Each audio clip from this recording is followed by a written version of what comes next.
Hi everyone, so today I'm going to go through the Extends the Conversation program, and the objective of this program is the student will stay on topic and engage in 3 to 5 exchanges in a conversation using both comments and questions.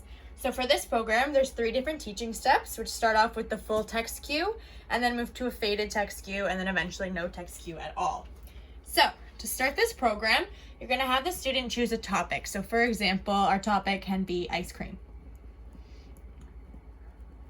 Once the student has chosen a topic, you're going to have them come up with some comments and questions that you're going to write out on the text cue for them.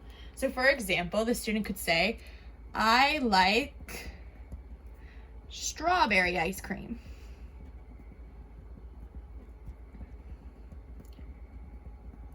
Once they've thought of a comment, you can think of a question that could be associated with that comment. So they could ask their friend, what flavor do you like?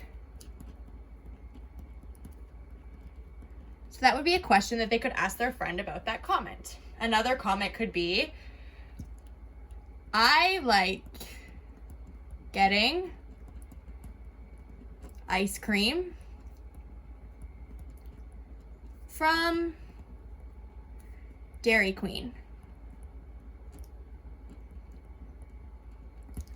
Once they've come up with another comment, you could come up with another question. For example, do you like Dairy Queen ice cream?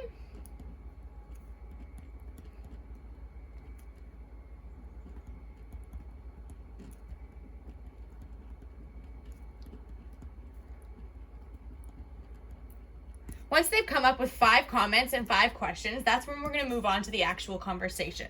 So we're going to start off with the full text cue, and A is with a gestured prompt, point to the correct area on the text cue and a verbal model. So for example, you'll say, I like strawberry ice cream. And then the student should say the same thing. I like strawberry ice cream.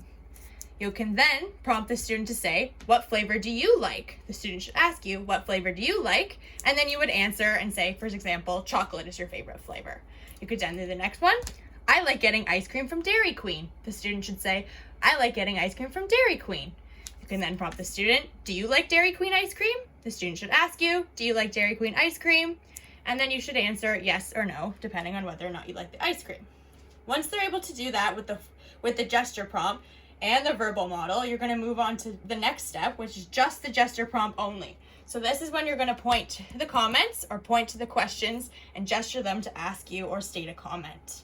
Once they're able to do that, you're only going to have the text cue on the table, and you're going to have them ask the questions without any prompts at all.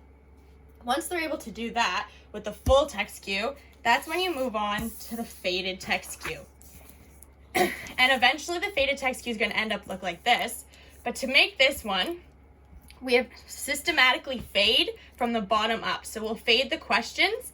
So we'll remove a question here, we'll remove a question here, remove the question here. So eventually there'll be only boxes left.